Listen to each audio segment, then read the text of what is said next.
Hello, good morning, good afternoon, everybody. Joining our LinkedIn Live today. Guys, I have not been this excited to learn as I am to join this podcast episode with Tim Hughes. Seriously, Tim, before this episode, you already hinted of the stuff that you're going to reveal for us during the podcast episode. So I'm like, can we jump into that? But before we do this, Tim Hughes, welcome to the LinkedIn Live. Can you give us a couple of seconds of rundown of what you do and why should people be contacting you and listening to you? Yeah, I'm not used to being this side of. I run a lot of LinkedIn lives, and I'm not used to being a guest. I'm used to having all the buttons. Anyway, me. Um, my background: I've been in sales for 25 years. I've worked for a number of one particular US software company, either for them or their partner community. I've now been running a social selling agency for the last 8 years. I wrote the first book on social selling back in 2016. That was updated in 2022. Social selling techniques to influence buyers and change makers. What do?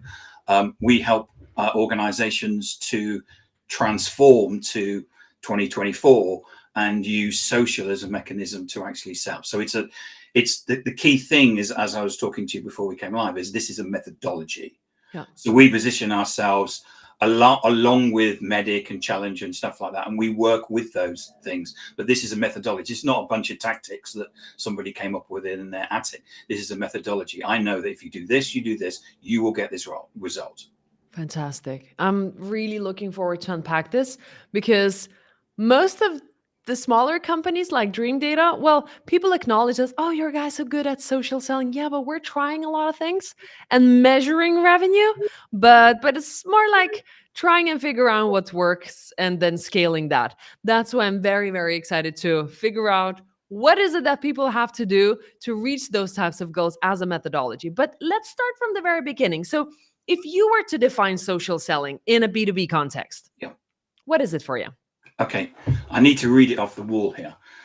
So first and foremost, if people sending you connection requests and then immediately basically giving a list of their services or products, that's spam. That's not Yep. social selling. Okay. Thank you. And if people are doing that, good luck to you. I don't think it really works. We've seen the figures of people that are doing it. It's better than cold calling, but we don't think it works, and we don't think it scales. What we see social selling is using your presence and behavior on social media to build influence, make connections, grow relationship and trust, which leads to conversational and commercial interaction. Mm-hmm. The key thing is that what we're doing is that we're enabling your sales team to have conversations. Mm-hmm. Because conversations create sales. And we know, because all the data basically shows this, is that everybody's moved to social. Everybody's so your prospects are there, your customers are there, your employees are there, your future employees are there, your investors are there, your future investors are there. Everybody is there. So if you're interested in selling to people, then Yeah. you need to be on social media. That's interesting. But then again, there is such a huge mass of who are there. So how do you define how to be relevant in that type of mass of people? Because you probably don't want to sell to your future employers or to your investors. And if a salesperson, you have to be reliable by your ICPs. Yeah, so we see that you need to do three things. Uh-huh. The first thing is that you need to look good to your buyer. So this is your profile, and it's the profile not just on LinkedIn, but wherever you are on social media. Mm-hmm. And so this is not about you, though it's partly you. It is your profile. It's not your company's. And this is something else that companies get wrong, is that they think this is about brand. It's not. It's about in the world of social, it's about people. Yeah. So for example, LinkedIn publish how many people are on social media. They don't publish how many brands are on social media. That's interesting. Yeah. And also what happens is that what you'll see is that they're promoting people in the algorithm, but they don't promote brands. So this is all about people. This is my relationship with Laura. So your profile on social media is so important. This is about what people are going to see about you. So this is your shop window to the world. And 1 billion people walk past your shop window every day. Now, what do you want them to think when they walk past you? That you're a spammer, and that you're just another salesperson that's just going to mean that they're going to become just another line on the CRM, and you're going to phone them every Right. month and say you're going to buy my shit. No, what you want is the person to go, I think that person could help me. Uh-huh. I think that person, we need to get that person in. We have customers doing multi-million-dollar deals where the customer is walking across social media and saying, I think you can help me. Can you come and talk to us? Now, Uh-huh. obviously the conversations after that take place just like they would do in any sales situation. But the fact that people are walking across social media and saying, can you come and help me? This is transformational. This is not running around trying to find lots of people to sell to. This is a strategic way of actually having relationship. Now, the important thing is, oh yeah, social selling takes a long time. It's rubbish. How long does we've never met. That you contacted me over social media. We had a conversation. I probably thought, oh yeah, I know you. So, Interesting. so actually, what Yeah. happens, and we know this from social media, relationships actually take a very, very short time. And as long as you're good, Yeah. that is, you're not salesy and you don't immediately try and sell people stuff, then what happens is that those conversations basically develop. Yeah. I'm really, really interested in the methodology because every time we're asked about how do you do social selling, we talk about the practices, what we practice at Dream Data, what works, what doesn't work, how to enable the team, and so on. But you have experiences of really mature companies who have implemented this with success Yeah. and created it as a methodology. Walk me through what happens from the beginning. Where does it actually start that people would start doing social selling as a methodology? So the first thing, it starts with your profile, which is Mhm. about you. What you've got to do is you've got to make sure that the people that come to your profile, because you're going to be doing lots of things. Your profile's up 24 hours a day, 366 days a year. Your job is to get people to your profile and go, that person looks interesting. So first of all, you need to have a great profile. Mhm. We call it a bar-centric profile.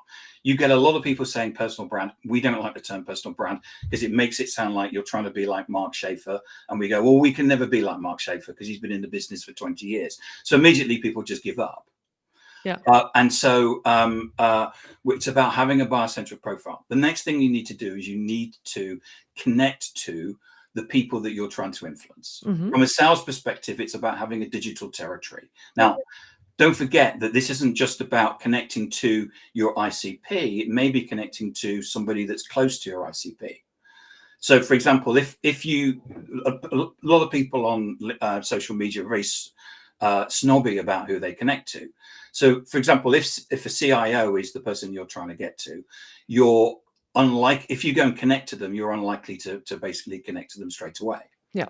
So what you do is you connect to the people below them, and then when the person looks and says, "Oh, look, Tim Hughes, I don't know who he is, but he knows Steve and he knows Colin and he knows Dorothy and stuff like that. I'll connect to him." There's Okay. also what we do is we teach people how to connect to people in effect to have conversations. Now, I want to give you an example. Yeah. I will talk about our benchmark, but this is one individual. So Bertrand Gullier is my person in France. He started basically with zero. We'd never been in France. We'd never posted anything. We'd never Gosh. done anything in the French language. He started from zero. Within 4 months, he'd got um, relationships with 395 companies. He'd got 120 meetings. So in 4 months, he got 120 meetings, and he basically does 30 minutes a day on social. 4 months. 4 months. It might take years for others. 120 meetings, face-to-face meetings like this, Gosh. and relationships in 395 companies. This is for winners. This is for people that really want to sell. Yeah. The Yeah. third thing that you need to do is you need to have content. Now, Mhm. I understand that I'm on a branded podcast, but content isn't. Everybody produces content that says buy my product because we're Yeah. great. Yeah. Exactly. So as buyers, we ignore it. We don't look at brochures. We don't read white papers. We don't read case studies because we know what the answer is. I mean, it's great producing them, but if you put them out on, people will just whiz by them because we don't Yeah. read them, because we know if it's a case study, we know what it's going to say. Dream data are amazing; they're the best thing that we've ever used. So Yeah. I don't bother. No.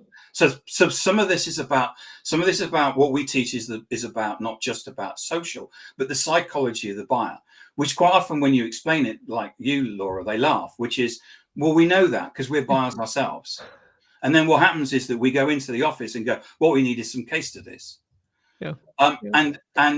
So the thing about it's about empowering the salespeople to talk in an authentic way, Mm-hmm. because the relationship that I have with Laura is the relationship that I have with Laura. And Mm-hmm. one of the things that brands have difficulty understanding is that my relationship with Laura, if you ring me up tomorrow and say, I've got a job with IBM and I'm going to IBM, No. my relationship with Laura goes to IBM. Yeah. And I don't have that relationship with Laura in Dream Data. Correct. Yeah. What we're looking for as buyers is that we're looking for people that we can build relationships with. If you're going to spend, Salesforce is a client of ours.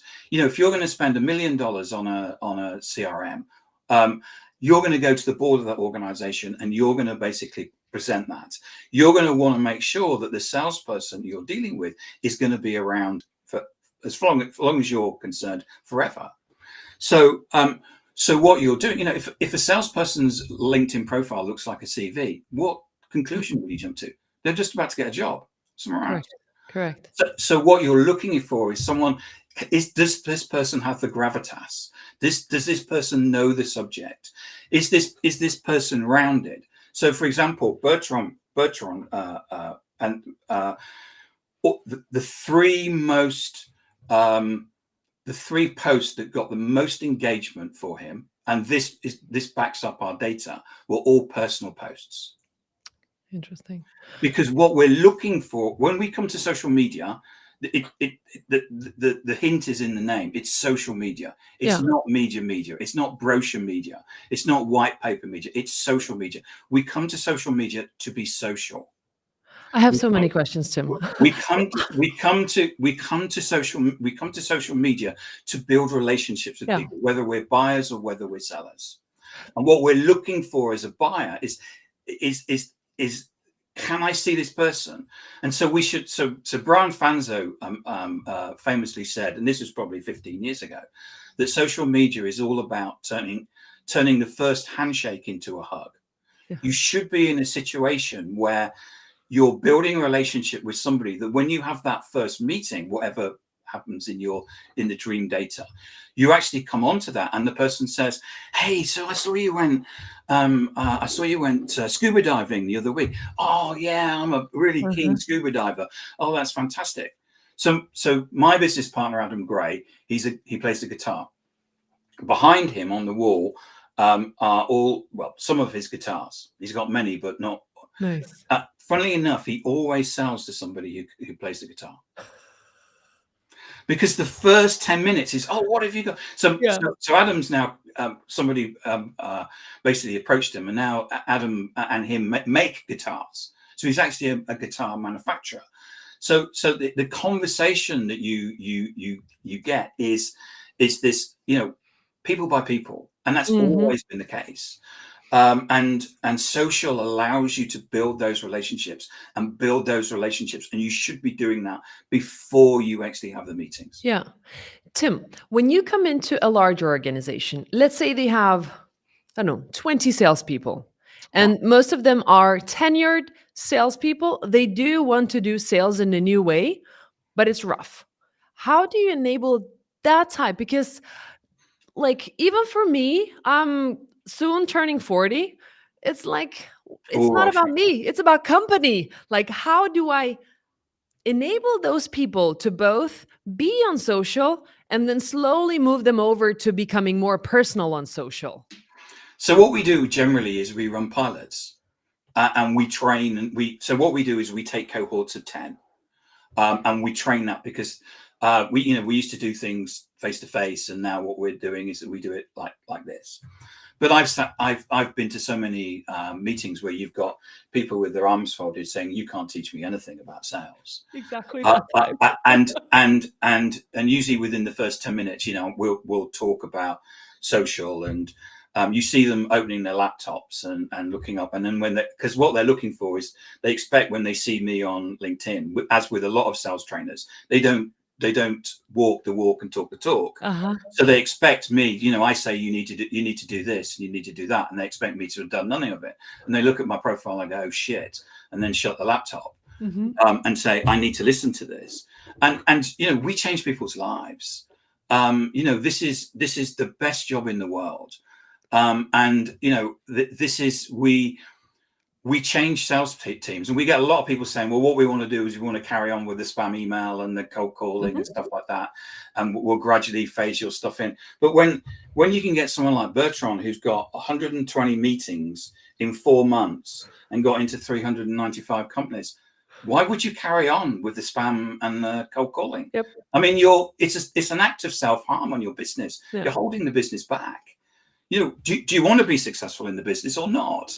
Yeah. And usually what happens is that the second session that we do with people, we teach people how to connect and connect in a way to create a conversation rather than connect in a way and pitch to people.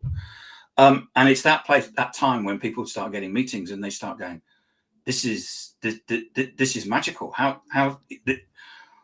Wow. And it's just fantastic to see when we do that exercise during the training, and And the they best start part of it, it's also fun. So you don't have to be spammy and feel dismissed all the time. It's interesting because so what we found is, when we started the company, we kind of never thought about, 8 years ago, did anyone really care about burnout and purpose and stuff like that. But the feedback that we've had from probably people from under the age of 35 is that I fell back in love with sales again. I Hmm. hated sales. I was going to leave. I couldn't, the rejection, constantly spamming people. I didn't like it. They didn't like it. And the feedback has been amazing in terms of, I really want to do this. I was born to be in sales, but born to be in sales to do this. Insane. Insane. So, Let's talk about the house, because now we've moved away discussing, okay, we need to do this. It's rough. But then when people are on board, what is it that they start with? And we actually have a question to bring us on to that line that Julie is coming up with, saying, how much time did your French colleague spend on creating an intro message for your potential customers to get those meetings? uh, 10 seconds. And then her next question is, or was it a very tailored message for every particular connection? So how do you take the next step? So now we're creating the content. We need to reach out to the right buyers. What do we So, do? so that what we teach, the important thing is to understand that this is about them, not about you. Hmm.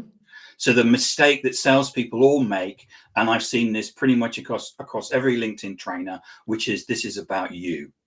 I want synergy. Do you really? No, that means you just want to sell me stuff. I mean, Yep. we know this shit. I mean, why are you using these cliches when we just know what it means? Yeah. What about, "Hi Tim, I heard you on your I heard on a podcast with Julia. I thought you said some really great things. I think I could learn from you. Could we connect?" Yeah. There we go. What, a bit of flattery. What? How could I not turn that down? Yeah. Come The in. fact that I've actually reached my 30,000 is different, but so it's you got to understand that this isn't about you; it's about them. To answer the question that Julia said, also, you've got to understand that different people on different levels. Well, if you start putting out a standard message to the CIO will spot it. Yeah. And the CIO, I've spoken to CIOs, and they're fed up of getting standard emails. They said that, like, one CIO told me there were two cybersecurity companies, and they were using the same email template to try and No get. way. And this is what happens. That if you think that the $1 million message is luck. It's not a process. Hmm. If you sent a message, you got $1 million deal, and then another one, and then another one, and then another one, and then another one. That's a process, and it's very different from sending $1 million message and getting one deal.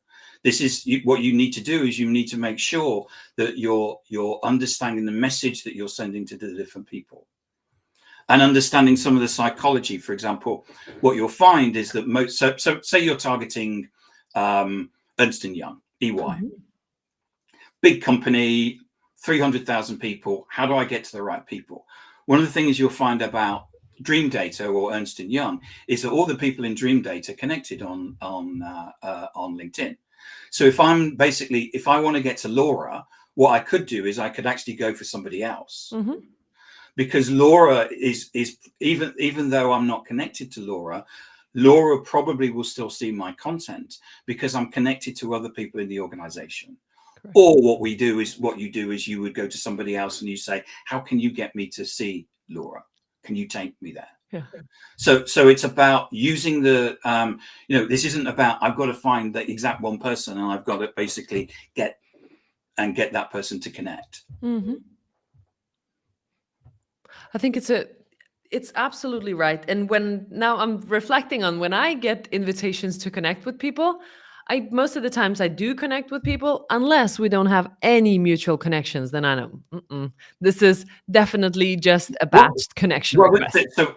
So the biggest mistake that everybody makes is and every LinkedIn trainer tells you to do this, and it's just the biggest act of self-harm that you can have on social, which is so your summary title is the most visible thing about you on the internet. Correct. If you Google your name, because Google loves LinkedIn because it's full of content, what you'll get is your name, your photo, and your summary title.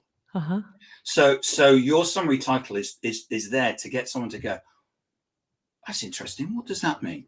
Tim Hughes. Well, I think I'll go and have a look at his LinkedIn profile. Because if you've got professional edition and above of LinkedIn, LinkedIn will tell you everybody that's looked at your LinkedIn profile. So you've got an opportunity to. So I get most of my speaker deals because I will get someone low level in marketing looking at my LinkedIn profile, and I go back to them and say, "You looked at my LinkedIn profile. Can I help you? Not can I sell you my stuff?"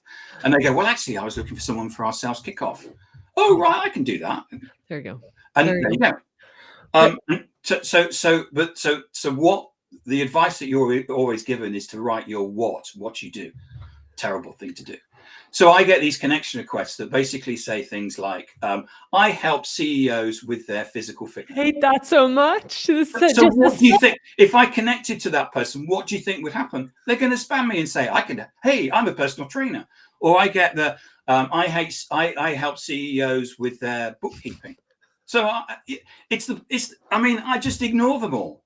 I mean, as I said, it's just an act of self-harm. Why are people still doing this? And why are people still telling you to do it? You know what the funny thing about it is? It's awful. Kind of a pre-pitch. It's damaging to people. Yeah. It's hurting people, it's hurting businesses. Yeah. And they're still being allowed to do it. Great. Okay. So I want to tell you Laura, I want to tell you about our benchmark. Tell me.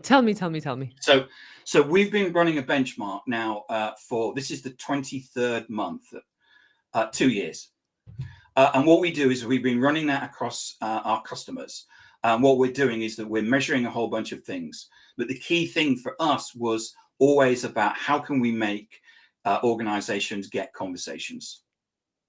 So across the whole of the board, the average SDR is getting 10 meetings a week. That's 2 meetings a day with their ICP. That's a good number. Average. The really good ones are getting 25 a week. There's not one single demand gen usage that you can use that can actually get that level of response. I've seen people saying, I saw someone, they're using chatbots to make cold calls. They're only getting 20 meetings a month. I've seen someone recently saying he's automated all his LinkedIn. Again, he's only getting 20 meetings a month. These people are getting 40 meetings a month. Twice as much of all the other things and this is, we've been running this for 23 months. So even if your SDR's got an extra, or even if they got 5 meetings a week, that would be better for everybody. Exactly. That would make us massive revenue impact. Because if you've got, and this is the mistake that everybody makes, is that they say what we need to do is we need to have challenger or medic training. So what you're going to do is you're going to train the salespeople that already know how to sell Yeah. in a methodology that is they already know to sell. What they need is conversations. They need to have a Mhm. something that allows them to get the conversations in the first place. Then they can use Medic or Challenger or whatever Yeah. methodology they're going to use. It's because at the moment, because they're not getting the revenue, they think we need to teach the salespeople to sell. No, you need to teach them how to create conversations.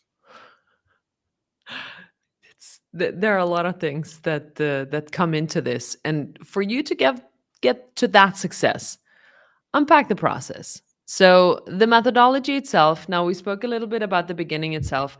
Your profile should sell. Have to start creating content, personal content. So how do I get those meetings? Um, so part of what we teach is the process of how to turn the contacts into a conversation. Uh huh.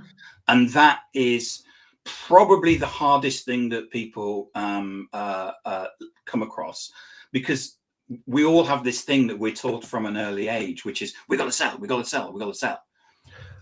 And what you're doing is, as soon as the person sniffs that there's anything to go with, that this is a sales meeting, they're off. Mm. So, for example, when Bertrand first started, and I know he won't mind me sharing this. So I did a podcast with him recently, if people are interested, So exciting. where he went through all the details of it. But the first thing, one of the first things he did, because he thought it would be good to do, was when people said, "Yes, I'll have a meeting with you," he sent them a Calendly link. No. Nope. And of course, as soon as you go Calendly link, salesperson. Yep. And the other thing that we're always taught in sales is you do the alternative close, which is, can I meet you next Tuesday or Thursday? As soon as you do that, they're gone, because they know it's a salesperson. Yeah. Yeah. So this is so going through that process of how do we of going from contact all the way through to getting that meeting, quite often is the hardest thing for the students to actually learn, because Mm-hmm. they're going through a process quite often of unlearning. So interesting. But how do you balance the rush of that immediate ROI, immediate meeting booked, to having that conversation and continuing it? What are the tactics? Because it's about consistency. Mm-hmm. When I said to Bertrand, "How long is this taking you?" He said, "It's 30 minutes a day." He said, Uh-huh. "But you've got to do 30 minutes every single day." And he was telling me what I knew, but the important thing was that he learned that if he stopped, you immediately you've just got to get the consistency. You've got to be there Yeah. every day, 30 minutes, 30 minutes, 30 minutes, 30 minutes, 30 And what minutes. does he do in those 30 minutes?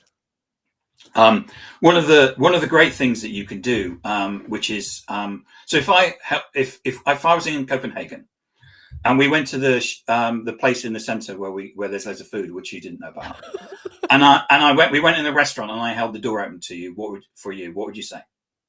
Thank you. Yeah. And so what you'll find is very few people say thank you on LinkedIn.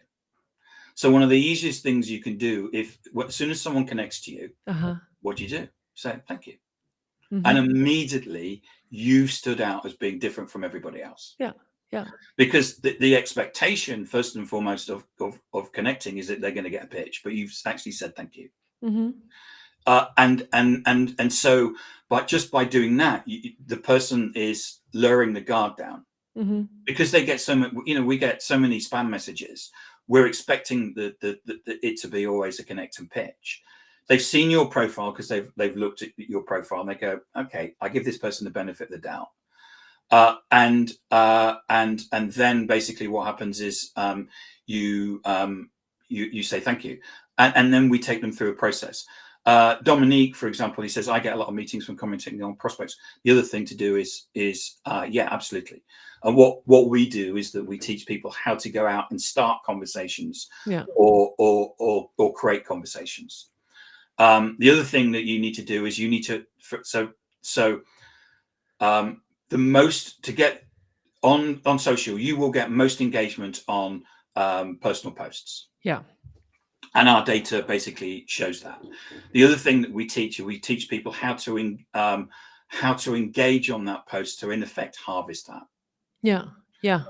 Because whenever somebody likes or comments on your post, what they're saying in effect, and Dominique basically is right by this by saying, I am digitally, that digitally resonates with me. And Tove, yes, I will get you the link for the. So I'm transmitting this on all of my socials as well. So, but I will get you the link as well, Tove. Don't worry. Um, what you're saying when you comment or like is, this digitally resonates with me. Yeah.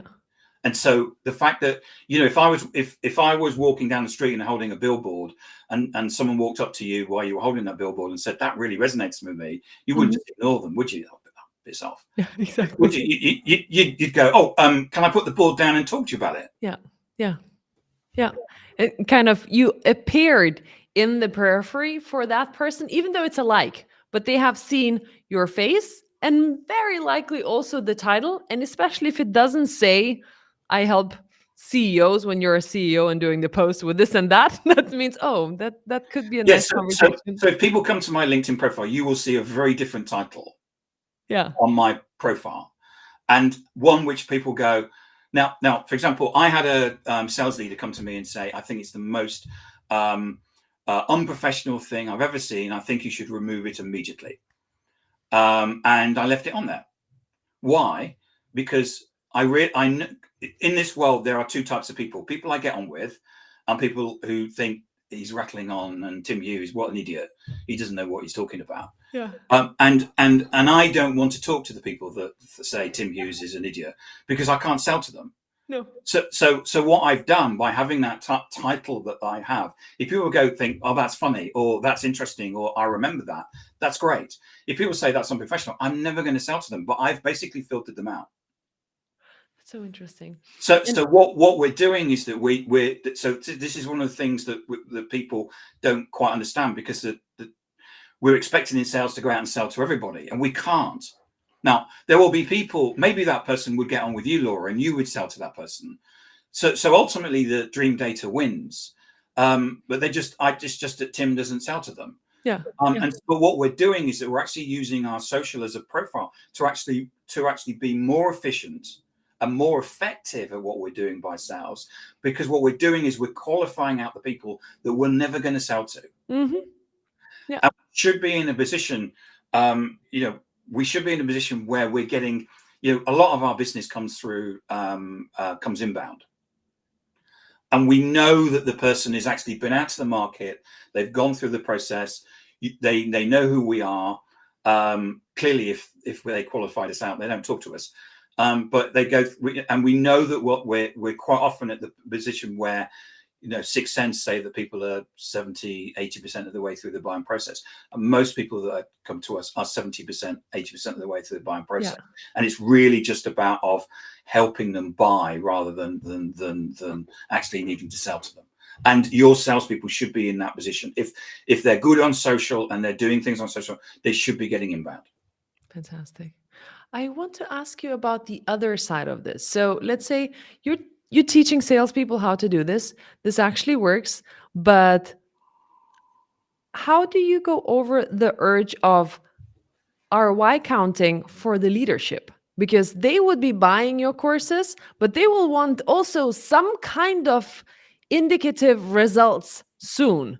And how do you start the conversations and also continue that, showing those results that this is actually working? Because you can't count it in Salesforce as easy as you can count cold calls. No, to actually look at and measure digital, a lot of what you have to do is manual. We've looked at Uh-huh. different tools to do it, and there's nothing legal on LinkedIn that allows you to do it, No. because it requires you to scrape data. What we're doing in terms of our benchmark is that the people fill in a Google sheet, and they're asked to do that on a weekly basis. Okay. So it is all collected manually. But the thing is that the problem with CRMs is that most of them, and I've not managed them, but been on leadership teams where we've looked at CRMs, and most of it is just hopes and dreams. And here we are as a leadership team that we're supposed to be trying to making decisions about investment in the business, Yeah. and we're sitting on a platform that is irrelevant.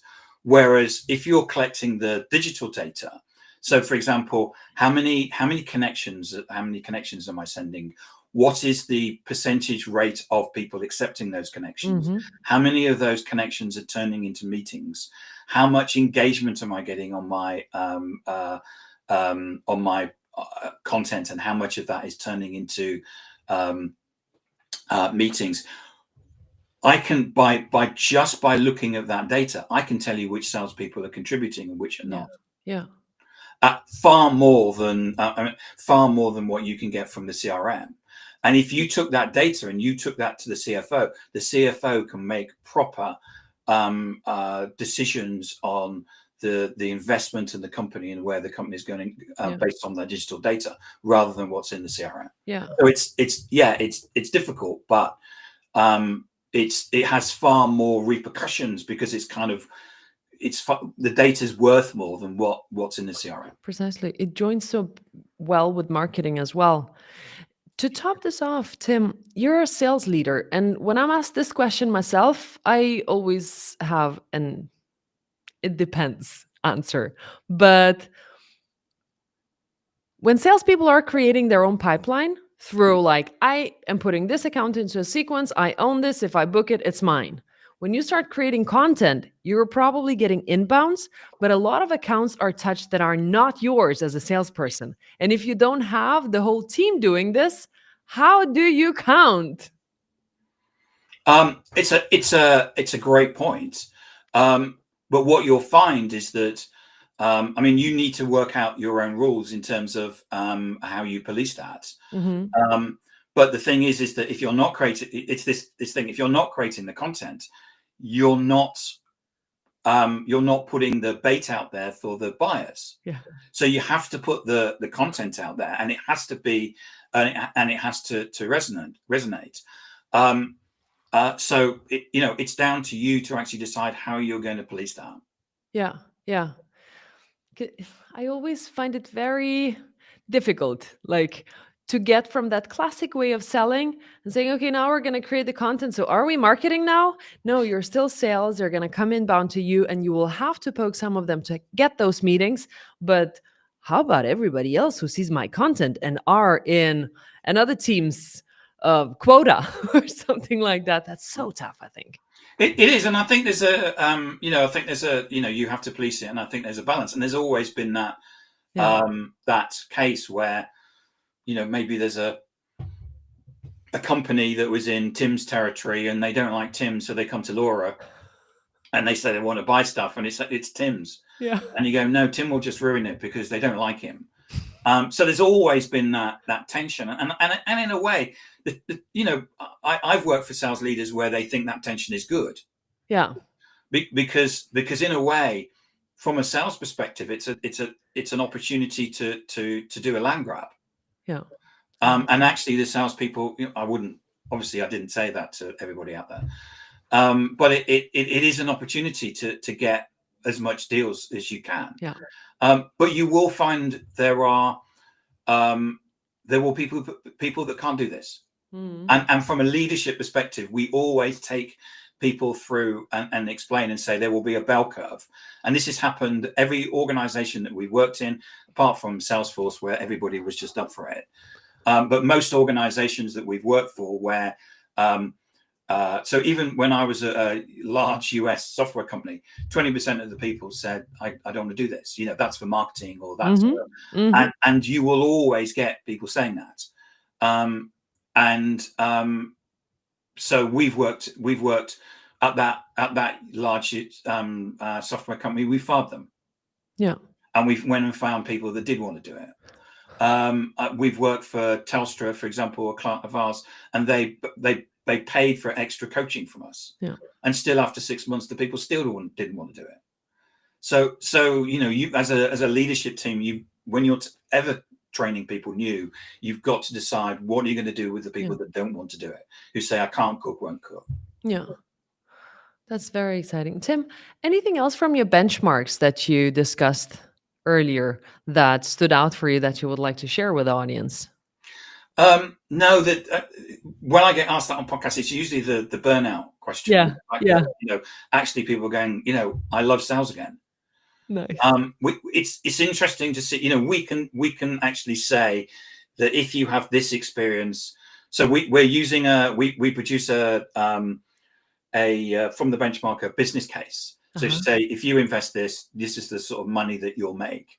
And we know that if you're an SDR with 2 years, this is how much you'll do. If you're an SDR with 5 years, this is what you'll do. If you're an AE, this is what you'll do. And then we build that into the in the business case. And in the business case, it's quite interesting because you can see which I can tell from looking at people's LinkedIn profiles, which salespeople are contributing and which are Yeah. not. Yeah. And most people, when you present to them and you go, your salespeople are completely invisible from the modern buyer. I mean, there's I was doing one recently. There's an SDR, and you've only got 600 contacts Uh-huh. on LinkedIn. It doesn't compute. If No. you're an SDR, you will have lots of contacts because you would be going out and connecting to people. It's LinkedIn allow you to connect to 200 people every week if you've got the professional edition, and you should be using them because that's Right. your ability to have 200 conversations. And then when an SDR's only got like 600 contacts, this isn't that. Yeah. Yeah. But it's really interesting because I can see from people that have never posted. Yeah, how can you sell? How can you not post even if you've taken a dream data brochure and basically put it out? I mean, come on, this is 2020. It's only 2025, Exactly. and we show this to people and they're going, oh my god. You go, yeah, Correct. Correct. this is your business as usual. It's like, and, Precisely. and you're invisible. For wrapping up the session, Tim, what is it that salespeople should start doing if they're not?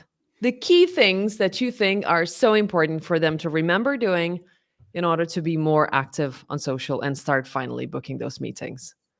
The fundamental thing that you've got to do is you've got to change your LinkedIn profile, Hmm.